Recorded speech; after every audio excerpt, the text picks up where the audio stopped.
Hey, welcome to Naked Faith, where we take off the mask, drop the performances, and get honest about what it really means to follow Jesus. I'm Ron, and these are my amazing co-hosts, Grace and Michelle.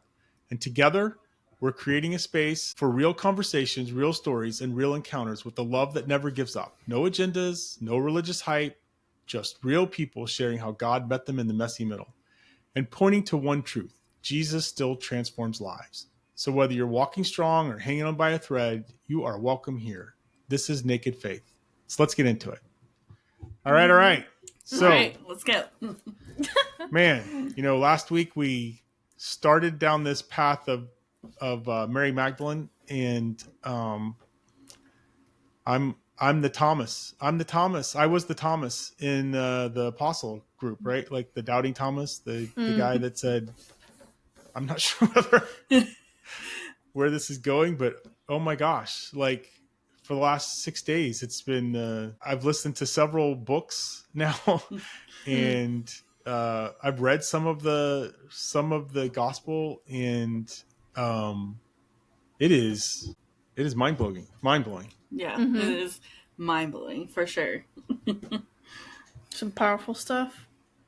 Like I don't even know if I even understand it to this point. Like it is insane, everything about this. So I'm excited to get into this. Okay. What, is there anything specific with that? The one thing that kept coming across for me is the difference with the Gnostic text or whatever is like the difference between like the Christianity text that we read in the Holy Bible to the difference of the Gnostic text. That's the thing that kept coming up for me. So I'm interested to see what you guys say about this. Okay, so wait a minute. What do you mean by that? Like so from what I read is that the Gnostic text follows more of like Buddhism, or like is more similar to Buddhism than like a Christianity. So I'm assuming they didn't believe in correct me if I'm wrong, but they didn't believe in the resurrection of Jesus. Like it was a different capacity, I guess. Yeah, I mean, Gnosticism in general is kind of its own religion, I suppose, and so it has a lot of different parts that I think could be drawn from other religions, Yeah. What I found really cool, so I listened to another podcast that I know last week we had mentioned the book by Megan Waterman, and Watterson. She said on what? Yeah, Walter. Sorry. Watterson.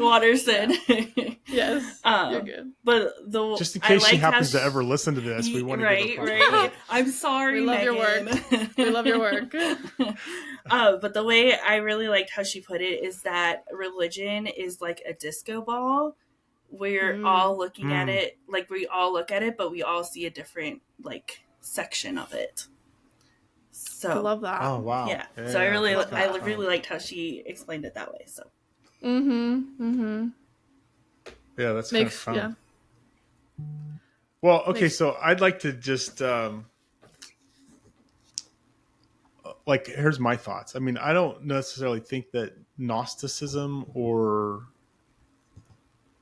is I don't know, you said Buddhism?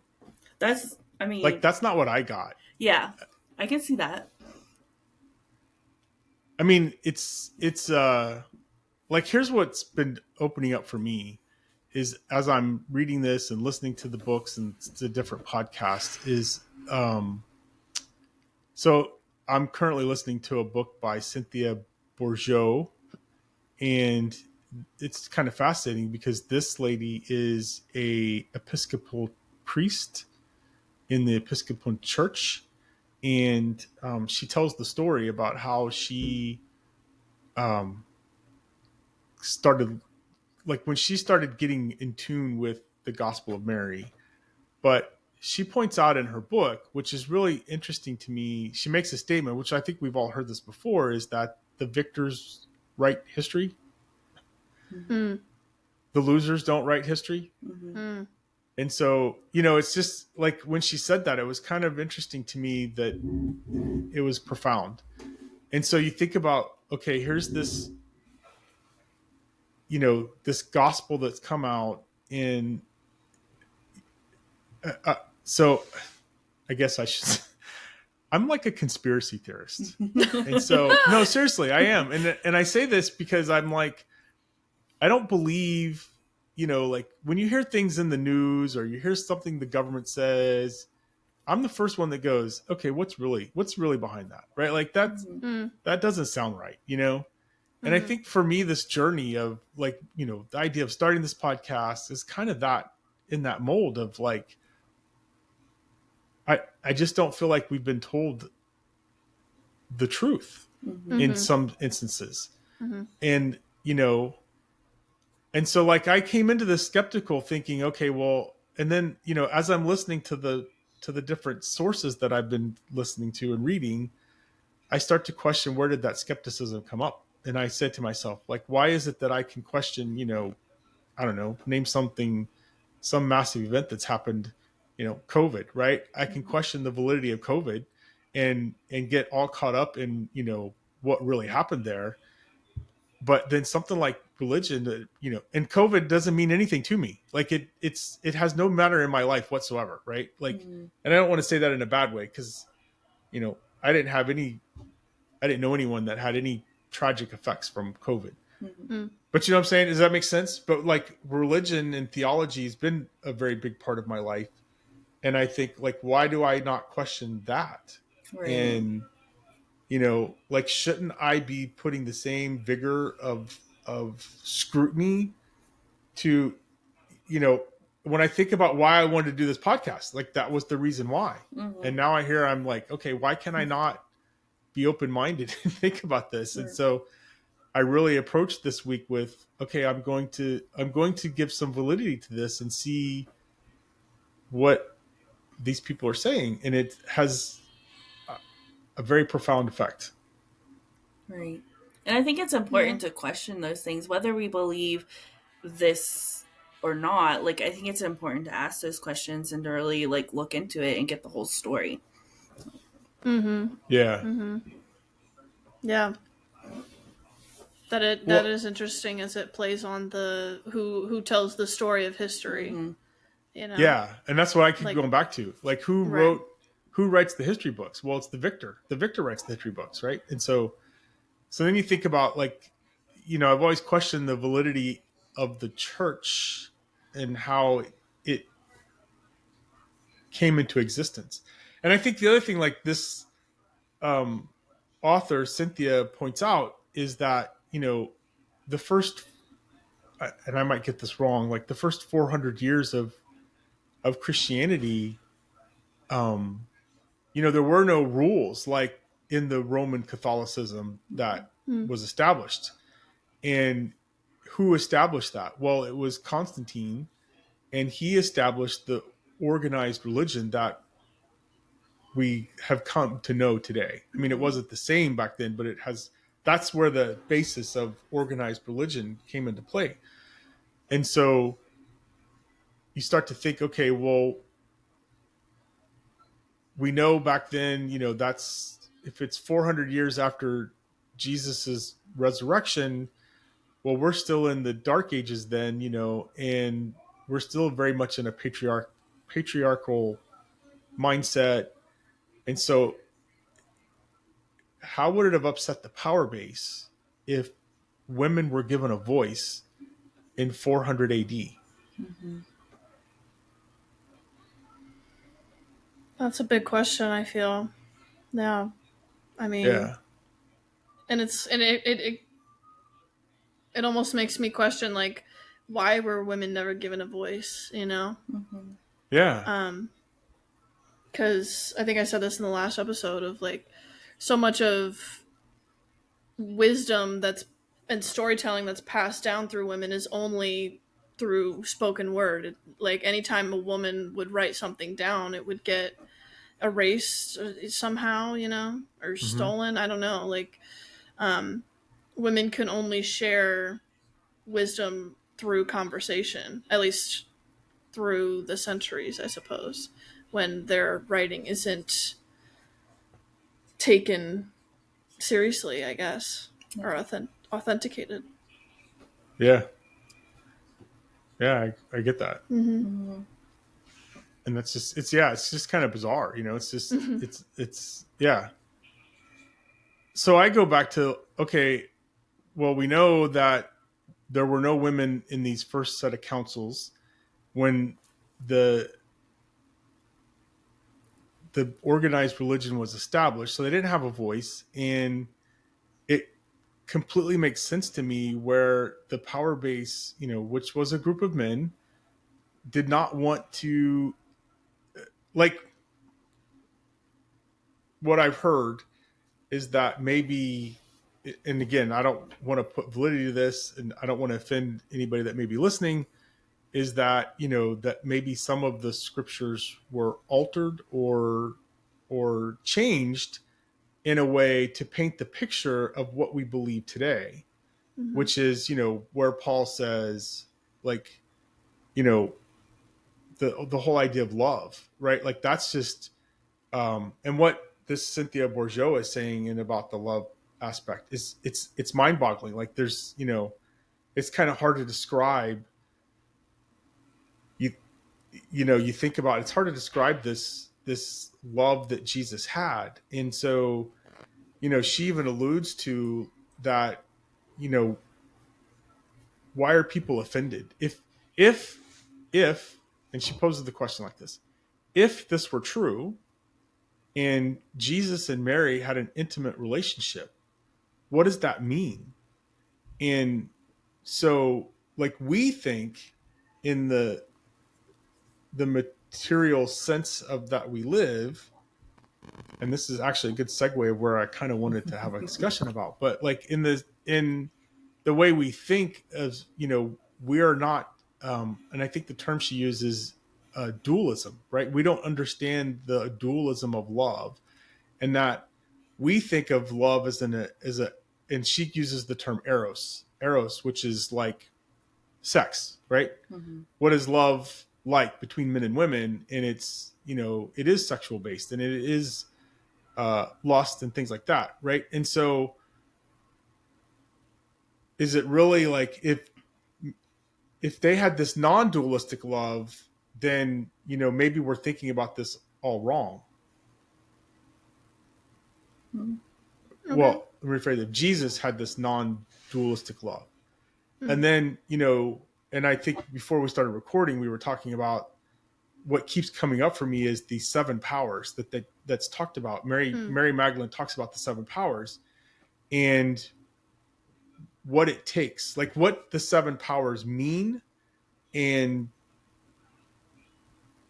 how the commission is to break free from the seven powers. Like, does that make sense? Mm-hmm. What I'm saying? Mm-hmm. And would you equate the seven powers to the seven deadly sins? Interesting question, because I've okay, so there's interesting question you asked that, because I keep thinking, like, I go back to okay, so first of all, well, man, you got me all over the place here. Before we start, can you like explain like what the seven powers are? Like, what are they? Okay, yes.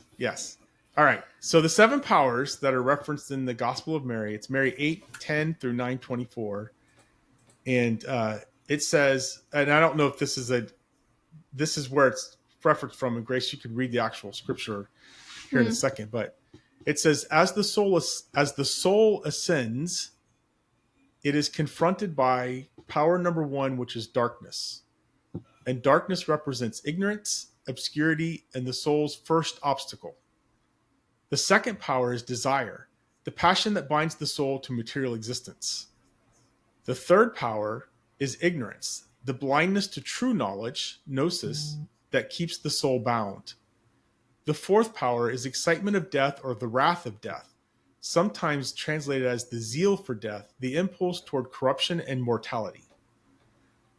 The fifth power is the realm of the flesh, or fleshly craving, attachment to bodily pleasures, lust, and the pull of physicality. The sixth power is the foolish wisdom of the flesh, and that's false worldly wisdom, mistaking material knowledge for spiritual truth. And the seventh power is the wrathful wisdom, or the wrath of the fleshly wisdom, and it's the final and most insidious power. Anger mixed with self-justifying knowledge, it resists the soul's freedom by clinging to pride, judgment, and illusion of control. So is this okay? So is this like what we have, like what we internalize, or is this like a pathway to somewhere else? Is that the? I don't know if I asked that right. No, I get what you're asking, and maybe Grace read the actual passage. Yeah, I was gonna see if I can read the actual passage. So this is all of chapter 8. I guess, because you said it was... It says 8... 10 through 24. 10 through 24, yeah. But yours was more like, I don't know. It says Gospel of Mary, chapters 8, 10 through 9, 24. Oh. Okay. Well, I'll just read chapter 8 because that's where the 7 powers are focused on for the most part. And Desire said, I did not see you descending, but now I see you ascending. Why do you lie, since you belong to me? The soul answered and said, I saw you. You did not see me nor recognize me. I served you as a garment, and you did not know me. When it said this, the soul, went away rejoicing greatly. Again it came to the third power, which is called ignorance. The power questioned the soul, saying, Where are you going? In wickedness are you bound, but you are bound. Do not judge. And the soul said, Why do you judge me, although I have not judged? I was bound, though I have not bound. I was not recognized, but I have recognized that the all is being dissolved, both the earthly things and the heavenly. When the soul had overcome the third power, it went upwards and saw the fourth power, which took 7 forms. The first form is darkness, the second, desire, the third, ignorance, the fourth is the excitement of death, the fifth is the kingdom of the flesh, the sixth is the foolish wisdom of flesh, and the seventh is the wrathful wisdom. These are the 7 powers of wrath. They asked the soul, Whence do you come, slayer of men, or where are you going, conqueror of space? The soul answered and said, What binds me has been slain, and what turns me about has been overcome. And my desire has been ended, and ignorance has died. In an aeon I was released from a world, and in a type from a type, and from the fetter of oblivion which is transient. From this time on will I attain to the rest of the time of the season of the aeon in silence. So, there's a lot. I feel like it's really about, when you ascend through the different levels of ignorance, or the 7 powers, the 7 powers. I don't know why I specified on ignorance. Maybe that's where I'm at right now in my life. But to me, just reading that, I feel like it's a matter of like facing a certain wrath or one of the 7 powers, and you're able to overcome with your soul in a way. Like you're able to see it and not react to it, and you don't let it get to you. So you know what I mean? So when do we encounter this? Like, is that like every day? Or? I mean, it can be, I suppose. I don't know. I'm still learning it as much as anyone. I know. Yeah. So what I've kind of gathered is just, again, this is, Megan Watterson in the book that I listened to, and Cynthia Bourgeau, they talk about like this. What Mary alludes to is there is divineness in all of us, and we have to ascend through the 7 powers and defeat the 7 powers to reach a divine state. And so the story of when Mary witnessed the resurrection, the reason why she didn't recognize Jesus at first is because she hadn't ascended all 7 powers. but she was close. And it was when he called her name that she was able to conquer the last power. And so there was a connection between them that was different than the other apostles had. And so in the story, she talks about, there's a struggle between Peter and Mary, where Peter's questioning why would the teacher teach her these things, and it's all kind of weird, and and not share that knowledge with us. And they kind of got into this debate, and then finally it was Levi who said, if the teacher deemed her worthy, then who are we to question that? And so so this is why they claim she was the apostle to the apostles, because she also, which is actually true, I mean, I shouldn't say true, but in the Christian Bible, Mary is the one who commissions the apostles to go out and spread the good news. And so it's because she had this divine knowledge, and according to this gospel, because Mary was able to ascend through the seven powers and become unbound. Her soul became unbound, which gave her divine knowledge. Yeah.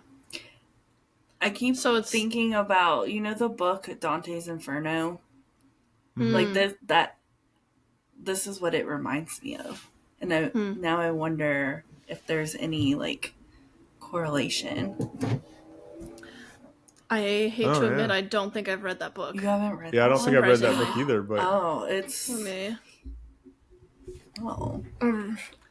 Should add that to your list. Yeah, exactly. I gotta go read that book and figure it out.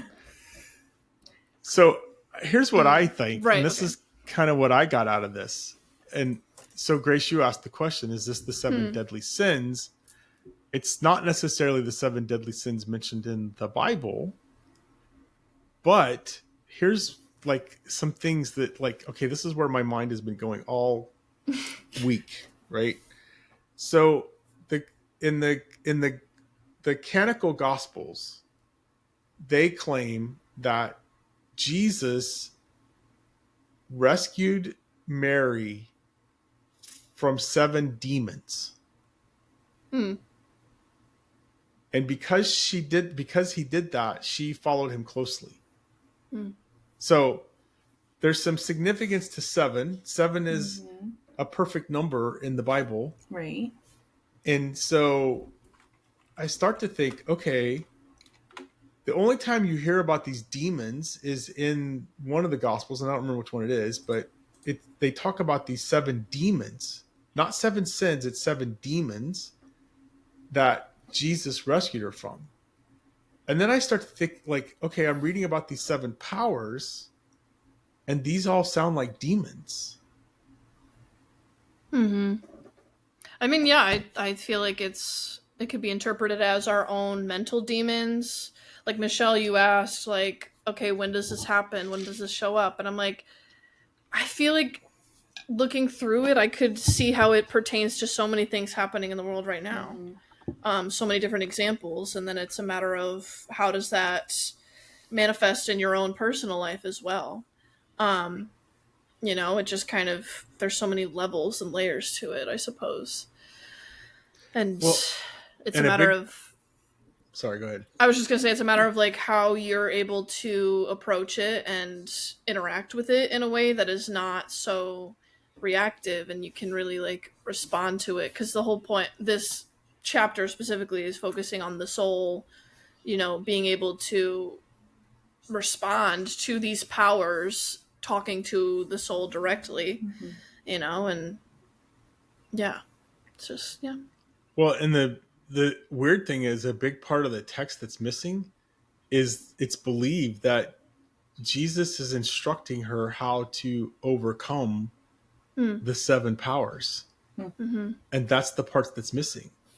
And so, and then you go, okay, well, if Jesus imparted this knowledge on Mary and not the others, then it gets into the whole thing we're talking about, right? What is her role in this? And according to this gospel, and if that is what the part that's because I guess the illusion is when you read there's a section before, and it's almost as if they're having a conversation about this, and then that section's missing, right? Because we and don't. then we only have it picks parts. up somewhere else. Yeah. And so you're Yeah. like, okay, so if there's a way to defeat the 7 powers,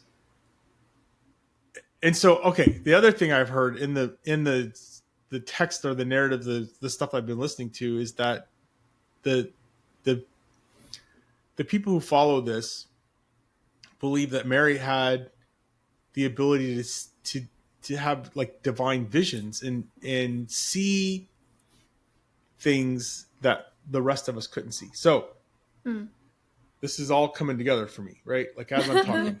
So remember when we talked earlier, I think one of our earlier episodes, we talked about the divine, like my thought is that there's a spiritual realm and then there's this material realm. Mm-hmm.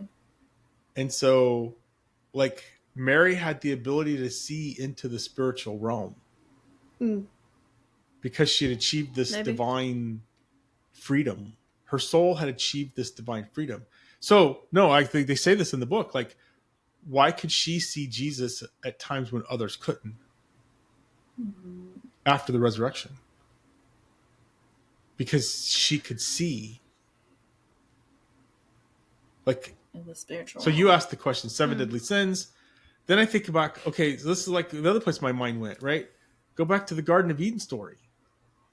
And when they were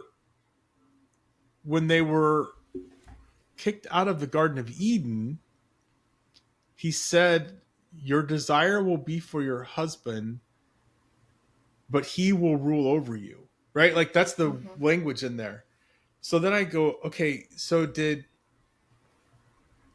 Adam and Eve have this divine knowledge? And when they were, because, like, okay, if you think if the Garden of Eden it was God's garden, meaning God lived there, and that's where he communed with his creation, and now he takes them out, wouldn't it seem logical that part of the separation that we have is that we now have to figure out how to get back to this divine knowledge? Yeah, and I feel like a lot of this passage specifically is about finding that within yourself. And I feel like that's a lot of what Jesus taught as well, is like the kingdom of heaven is within yourself, within your own soul. Within your own soul. Yeah. And yeah, absolutely. And I feel like this passage about the 7 powers is tackling, like, okay, when you go soul searching, I suppose, and going inward into yourself and figuring that out, these are things that come up in that process. Because that's, I guess, it's the process of descension and then ascension once again. And I actually, just saying it out loud, like, the fact that it's 7 powers and there's also 7 chakras, and I feel like that's kind of connected to it as well. It goes back to the disco ball. What was that? I said it goes back to the disco ball. Yeah, exactly. Yeah. Oh, yeah, true. Yeah. That's a really great analogy, actually. Yeah. So this goes on to say that the meaning of the 7 powers, they're not powers in the sense of divine gifts, but cosmic obstacles or hostile forces. The soul's journey is to respond to them by recognizing their illusory nature. The soul declares, what bound me has been slain, what encompassed me has been destroyed. I am being released from the world. So when do we know when we've been through all 7? I mean, you have to ask. So, I don't know. Like, it just... I don't know. For me personally, I'm just thinking about... I feel like I went through something along the lines of this just yesterday, because I'll be honest, like at the time of recording this, yesterday was the Charlie Kirk shooting, you know? So I happened to get in a bit of a heated discussion / argument with some of my coworkers about it.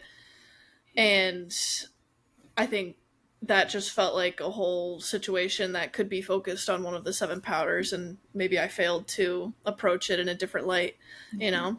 That's just my personal experience with it. But again, I feel like they can really manifest in any life situation, whether it's a conversation or some kind of like problem solving. It's just, you know, the devil, I suppose, can show up in a lot of different ways in your life. And I feel like that's another way to look at it too, is that's why my brain equates it to like the 7 deadly sins, because those powers feel like some sort of manifestation of the devil, even if it's not actually the devil. It's just like circumstances in life that maybe show you those obstacles and those challenges, and then it's a matter of how you respond to it. Okay. So we can go through this process like over and over and over again through our lifetime.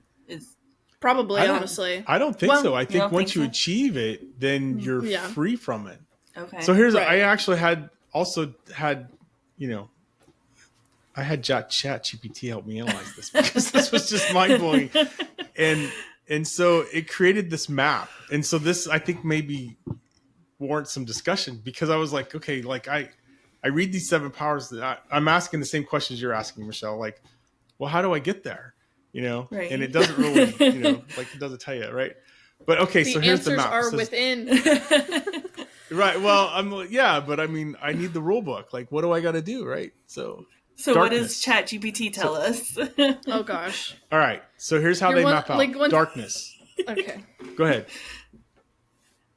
Well, I was just gonna say. I mean, I feel like ChatGPT is just another manifestation of what people like to think of as God. Is like, okay, I'm gonna ask this external source all these questions, like then I'll get the answers. And it's like sometimes you gotta meditate or some kind of like just self-preservation practice. Let me read it really, first before you judge my free chat.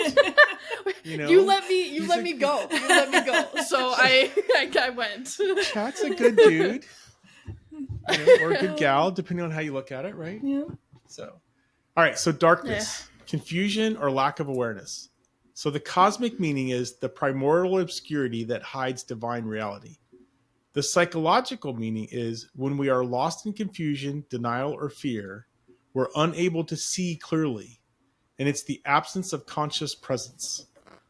Now, we got to really dissect that part too, because what's conscious presence, right? Then desire is craving and compulsion. The cosmic meaning is the passion that ties the soul to material life.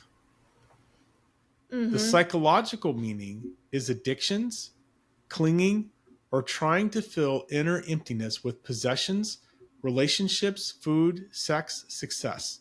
Desire keeps the self turned outward instead of inward to God. Like, this is some kind of mind-blowing stuff, right? Yeah. Ignorance. False beliefs of not knowing. The cosmic meaning is the blindness that prevents the recognition of truth. The psychological meaning is our internalized stories, prejudices, or false identities, like I'm not good enough, I'm only what I achieve, and ignorance hides our true nature. Wow. Excitement of death is fear and fascination with death. The cosmic meaning is the power that lures the soul into mortality. The psychological meaning is the fear of loss, of aging, of endings, sometimes even attraction to drama, violence, or self-destruction. It's our ambivalence towards mortality. Like, that one's powerful, because I mean, we all think about our mortality. We get stuck on this, right? Number 5 is fleshly craving, attachment to physicality. The cosmic meaning is the pull of bodily pleasures and appetites. The psychological meaning is when we over-identify with the body as the whole of who we are, obsessing over appearance, comfort, or indulgence, and forget the spirit. Number 6 is the foolish wisdom of the flesh. The cosmic meaning is pseudo wisdom that justifies worldly ways. The psychological meaning is the inner voice that says, everyone does it, so it must be okay. Or, if it feels good, it must be good. It's clever but shallow reasoning that blinds us to deeper truth. And the last one, wrathful wisdom. Pride, judgment, ego's last defense. The cosmic meaning is a hostile power that resists liberation and mostly fiercely. Oh, wait a minute.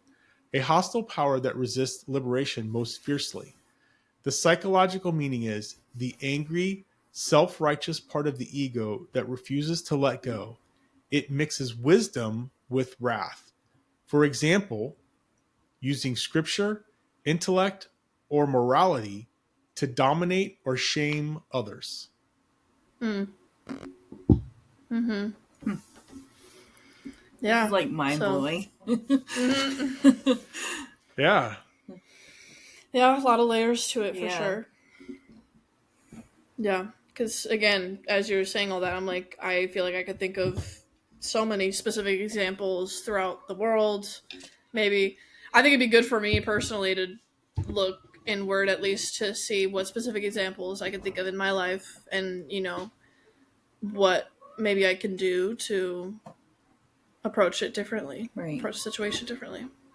So yeah. Well, I just as I was reading those, there's so I'm with you, Grace. There's so many things that come to my mind as okay, well, I can see as society does this. I can see as I've done this, and it's I don't know. I'm just kind of lost in thought here because it's just kind of weird. It's just it's mind blowing to me. And then how does one, if I read these meanings and these maps and things, and I think, okay, well, darkness, it's when we're lost in confusion, denial, or fear, unable to see clearly. It's the absence of conscious presence. I don't really understand what conscious presence means, and so I'd have to do some more research on that. But number 2 is the one that kind of hits home, because I think we've all had some sort of obsession with these things, but passion that ties the soul to the material life, and it's the addictions, clinging, or trying to fill inner emptiness with possessions, relationships, food, sex, success, desire that keeps the self outward instead of inward to God.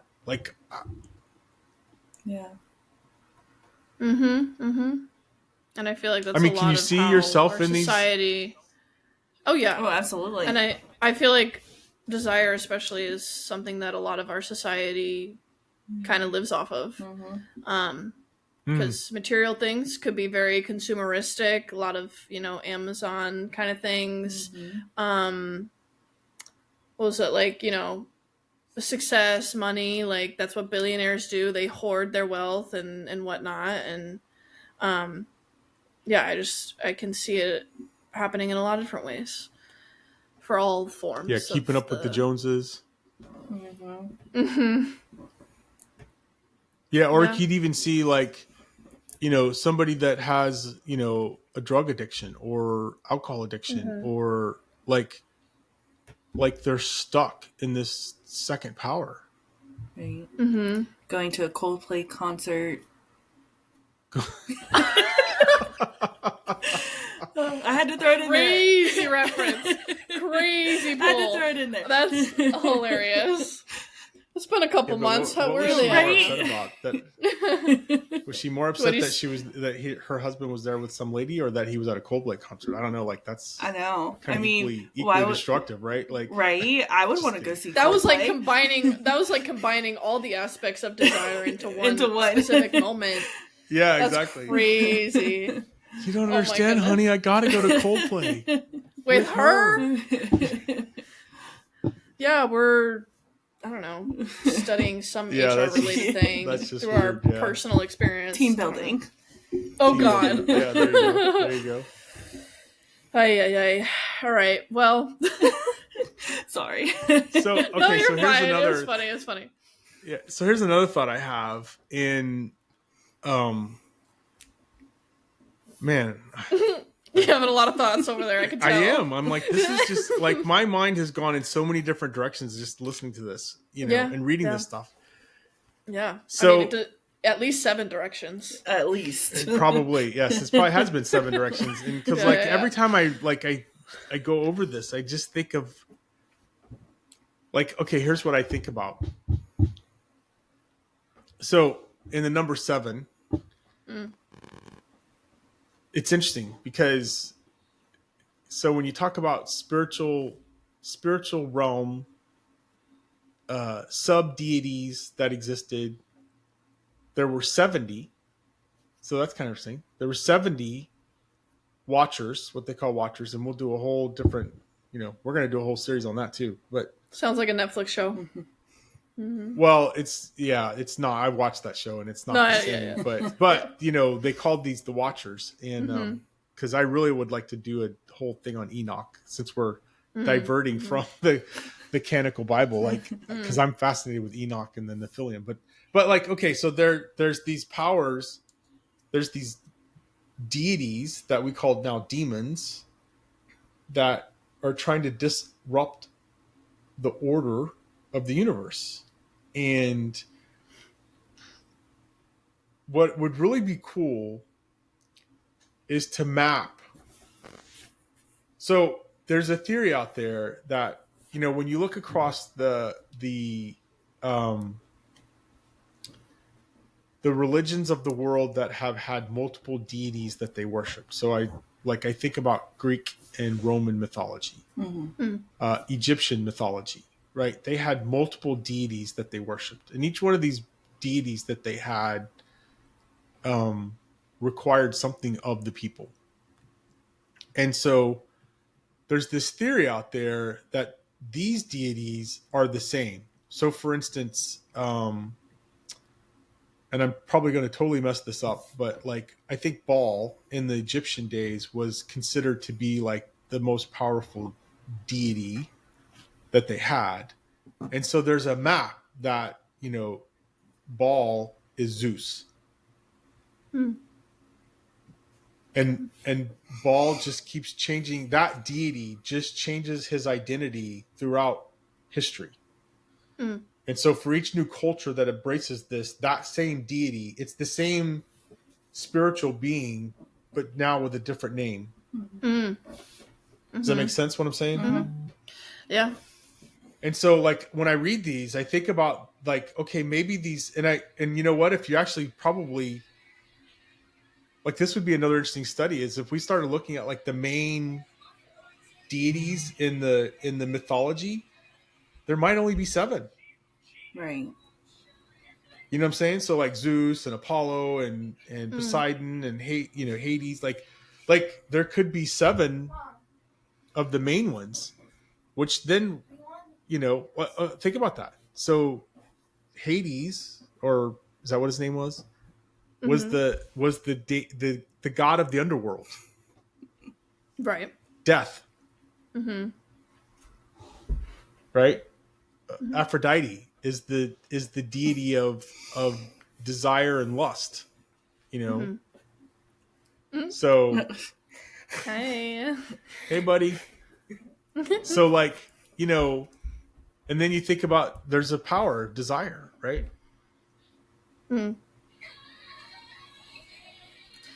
Yeah, something like that is also very layered, because again, it goes back to that mirror ball reference, or not mirror, disco ball. That was my disco own ball, yeah. slip. Yeah, I mean, there's so many different religions, so many different beliefs, and monotheistic versus polytheistic, as you were saying, like one God versus many. And then there's people like all the different kinds of saints. I know they're not necessarily deities, but it's like people have altars for all these different saints. It's like there's so many different ways to express certain divinities and maybe communications, spiritually, I guess, So it's interesting to, I don't know, learn more about. Yeah, let me ask you a question though. So like, is the more you dive into this, and does it, when you read some of the things in the canonical Bible, like, I mean, Jesus spoke in riddles a lot, and there were confusing things, and he always said, "Let those with ears hear, and let those with eyes see." Mm-hmm. And so I think about like these seven powers and the ascension through the seven powers and the unbinding of these seven powers. And Mary was the only follower who achieved that. And so she had vision and she had hearing. Like, does that open up? Okay, so if you think of now, read the canonical Bible, and Jesus tells a parable, and we all debate for years what this parable actually means. And then he says, let those who have eyes see and let those who have ears hear. Like, does that put it in a completely different context for you? Yeah. I guess so. I feel like it's still somewhat similar, I guess, to before. Like, I don't know. Okay, let me ask it in a yeah, different way. like, Let me yeah. ask it in a different way. So he speaks in a parable, and even the apostles were sitting around going, what does that mean? I don't know what that means. And then Right. Jesus would say something, and then he'd almost have to explain it to them. Like, this is what the parable means. But let me try to equate this another way. So, like, if you equate the parable to this idea of the seven, what were they called again? Powers. Seven powers. Yeah, seven powers is. No. What I'm trying to equate is, if you had mastered the seven powers, if you were unbound from the seven powers, then the things that Jesus said would actually make sense to you. Mm-hmm. You wouldn't need the explanation. Yeah, I could see that. Yeah, I can see that for sure. And then here's the next question, though. This is kind of what I was saying is, if you read now the canonical Bible and you say, okay, in the Gospel of Mary, they talk about these seven Bibles. They talk about this divine vision. They talk about this divine hearing. Does it now, if you go back and reread it in the context of, I now have this knowledge, does it open up different avenues for you? Yeah, I mean, do you mean reading the regular Christian Bible, the original? Yeah. Yeah, for sure. I mean, I feel like even the more life I live, and obviously the more that I learn about Mary Magdalene, and I go back to the Bible, and I definitely have a new perspective on things. I think. Yeah, I think I'm. Are you I'm still probably not asking my question. Yeah. Okay, so I'm going to equate this a different way. All right. So when I got into the divine council concept, and if you start to understand the way that the Jews believed that there were multiple deities, they believed that there was this hierarchy, they believed that there were these divine angels that had a multitude of divine ability. So in the divine council view, there were your everyday angels that really just, they were the messengers, right? They were the worker bees. They didn't have divine ability. But as you go up in the hierarchy of angels, the more abilities that they had. And so, when you read the Old Testament, there's a lot of weird things in the Old Testament that you're like, oh, what? Like, it makes references to these, like the Egyptian gods. It talks about it in the Old Testament. And these things are just kind of like, whoa, they're weird. Like, they just don't make sense. But if you start to unpack the fact that the Jews believed that there was this divine realm, and there's this divine council, and there's these multiple entities, and they all had different abilities, and they were all commissioned to do different things to help us as humans. Like, you go back and reread it, and it makes it starts to make it all make sense to you. The weirdness of the Old Testament starts to become clear. It's not weird anymore, I guess is what I'm saying, because you're like, oh, okay, if I'm reading it in the context of the divine realm, the divine worldview, if I read it from that place, it's not weird anymore. Mm-hmm. So now I think, okay, if I were to read the New Testament, specifically the Gospels, where Jesus talked, and there's some things in the Gospels that you go, the head scratchers, like, I don't know what he was really trying to say there. But if you read it in this context, that there's this divine unbound soul that makes you divine, does it make sense to you then? Does it seem to then go, this is kind of clear now?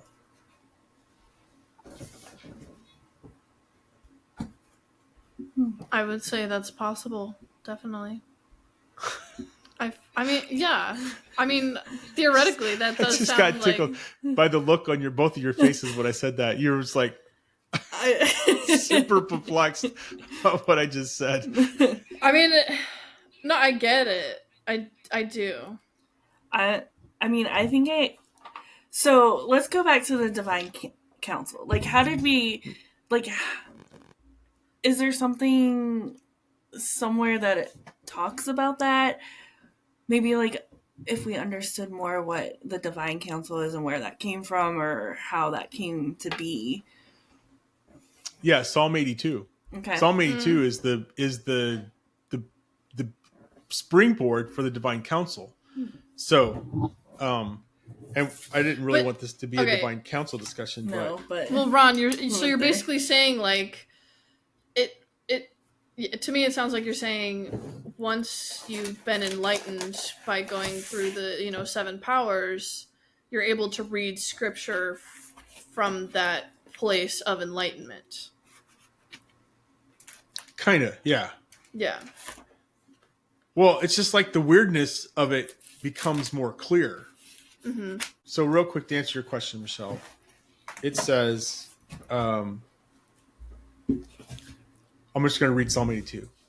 God presides in the great assembly. He renders judgment among the gods.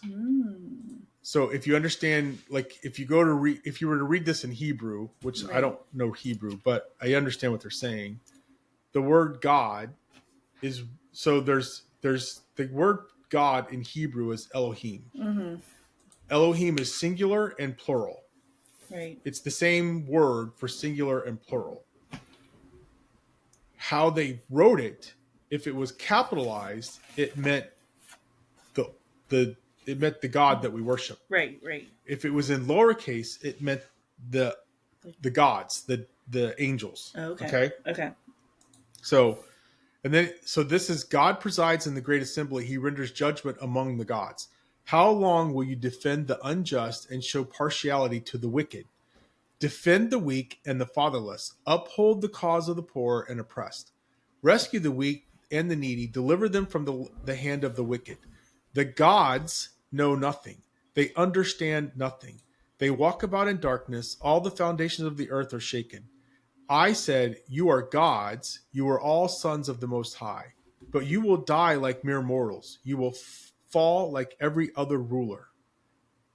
Rise up, O God, judge the earth, for all the nations are your inheritance. So a lot of people overlook that. Yeah. He's in a council and he's talking to gods, these other deities. So, like, okay, so again, I don't want to get into this right now, but when that gets pointed out to you and you say, oh my gosh, like the early Israelites believed in a polytheistic society. They believed that there were these other entities that had some sort of divine ability that ruled with God. But some of them fell. Some of them had ill intent. Now, there's a context of how they wrote this. And so you go back and read other parts of the Old Testament in the context of this is how they thought. Then some of the stories that you read in the Old Testament, it all starts to make sense to you then. because you're reading it from the place that they were, which is they believed that there was multiple deities. They believed that there were these lesser gods that God created to help rule the earth or to assist us in ruling the earth. So, and like I said, we'll tackle all that at another time, and then you'll be able to go back and reread the whole, and then you'll be like, I mean, I think it'll click for you what I'm saying. Yeah. But for me, like, okay, so I read this and I think, okay, so as I study what these 7 powers are, and I see how, like, okay, I put myself in this place of, all right, these 7 powers exist in order to reach,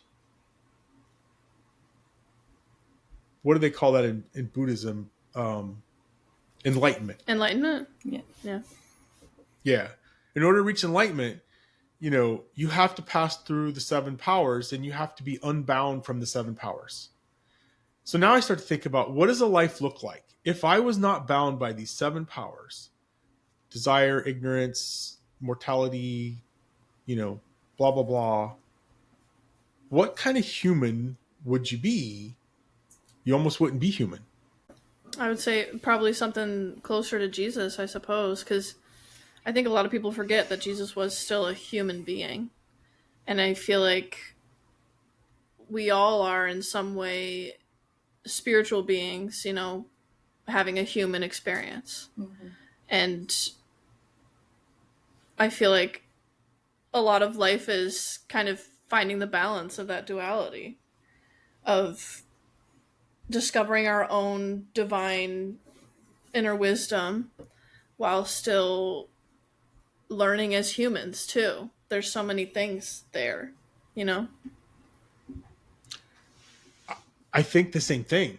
And I think, okay, so no, seriously, I do. I think the same thing. And I think, you know, Jesus came, okay, so like, okay, Jesus came, he was the model for how we're supposed to be in the world. And so, all right, so think this is something else that Cynthia Bourgeault says in her book. So I'm going to make this kind of funny when I say this, right? So think about this. You know, God and Jesus are sitting in heaven one day, and God says, "Hey, Jesus, I got a job for you. I'm going to send you down to earth as a human, but I'm going to not let you do the things that I'm not going to give you the powers that you have here, right? You're going to be stripped of those powers, but you're going to be unbound by your soul, by the 7 powers, and you're going to go show these people how to live as an unbound soul." Mm-hmm. I mean, this is literally a conversation God's having with himself, right? Mm-hmm. I'm going to send you down there, and I'm going to put you in a human form, and you're going to be the model of how to be an unbound, your soul being unbound by the 7 powers of the world, and that's the model you're showing them. Mm-hmm. Now think about the context of the Jews. The Jews believed the Messiah was the person that was going to come and free them and restore the kingdom of Israel. But Jesus was so anti to that. That's not what he did.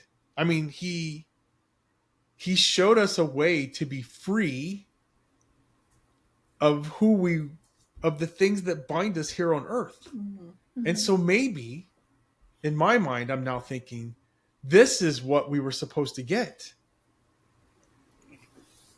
Jesus lived a life with an unbound soul. He emptied himself of his powers, of his divine nature, came down as a human,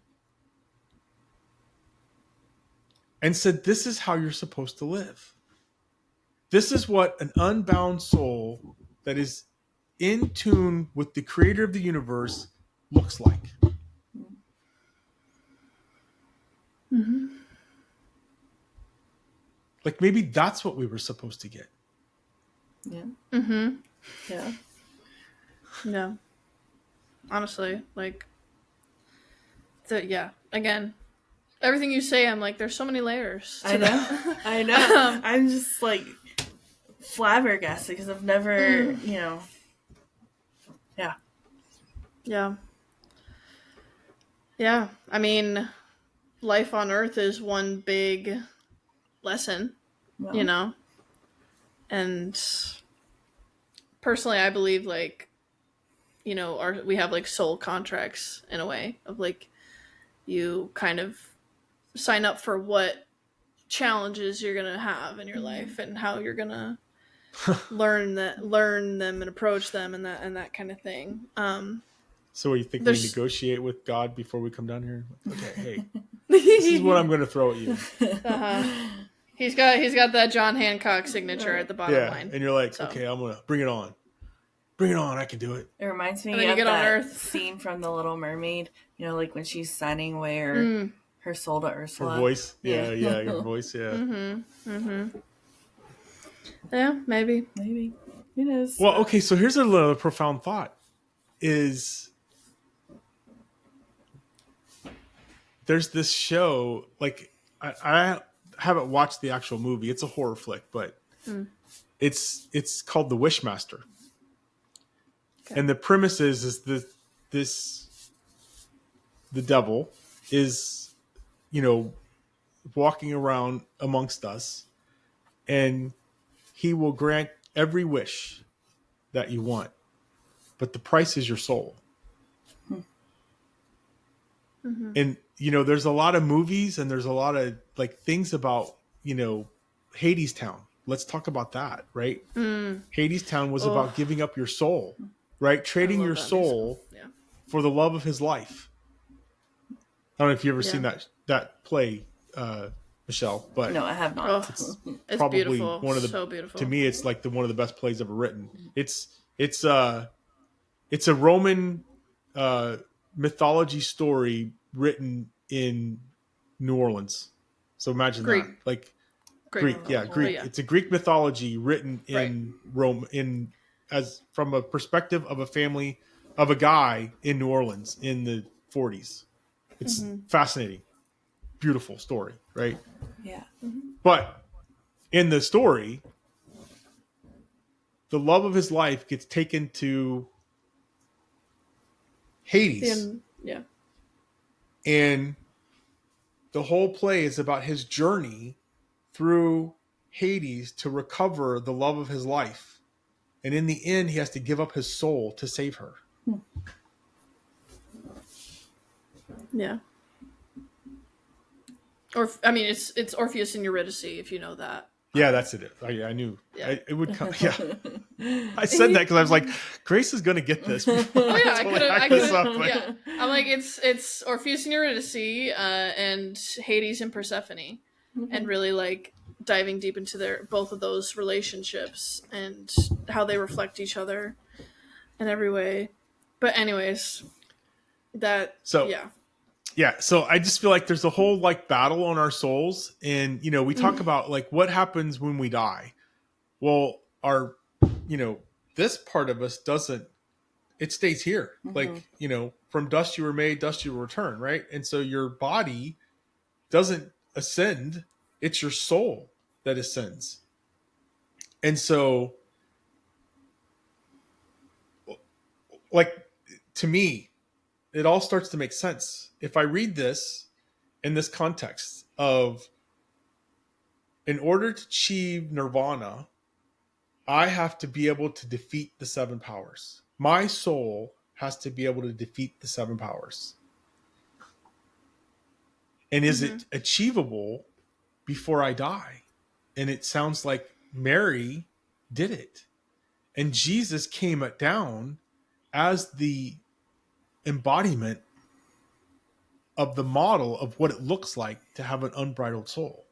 And for me, like, I think that's what we were supposed to learn.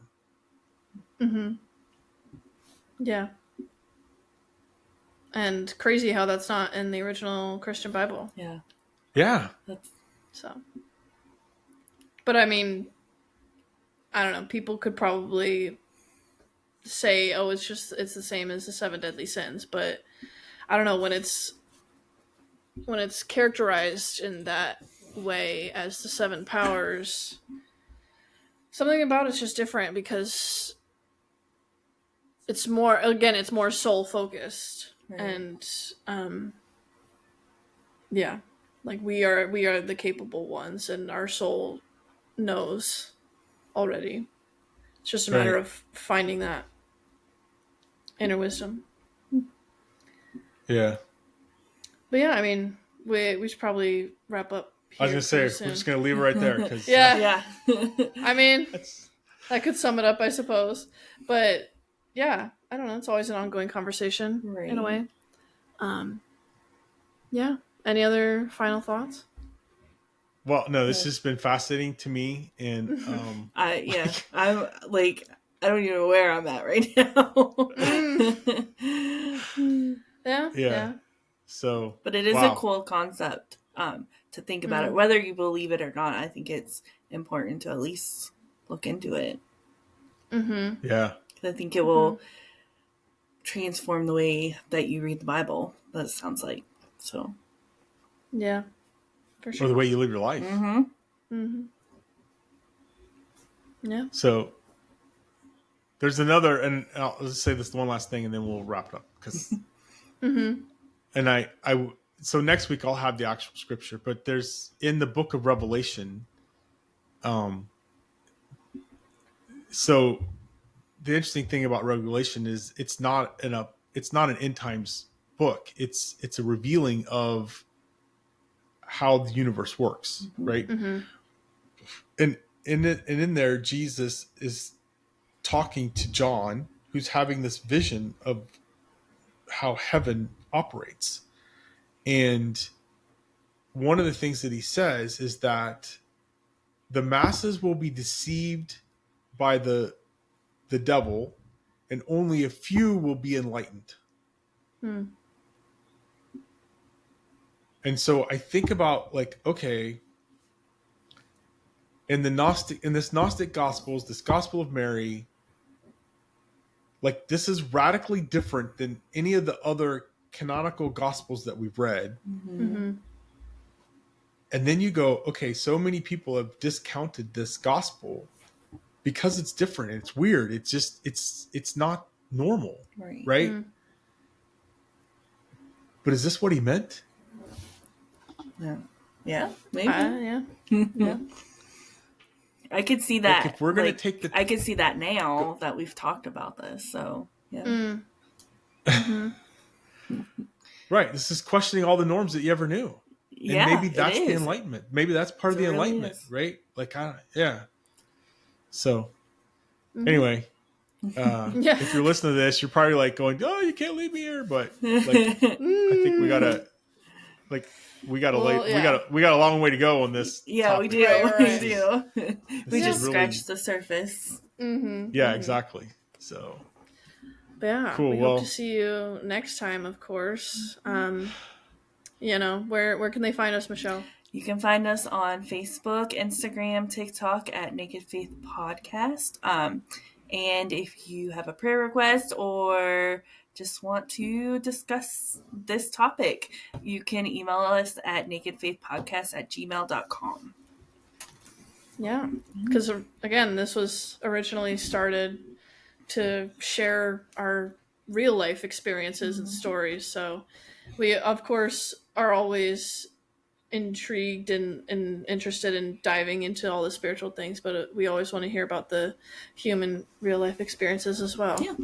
So, yeah, yeah, let us know, and we hope to see you again soon. Yeah. All right. All right. Thanks for listening.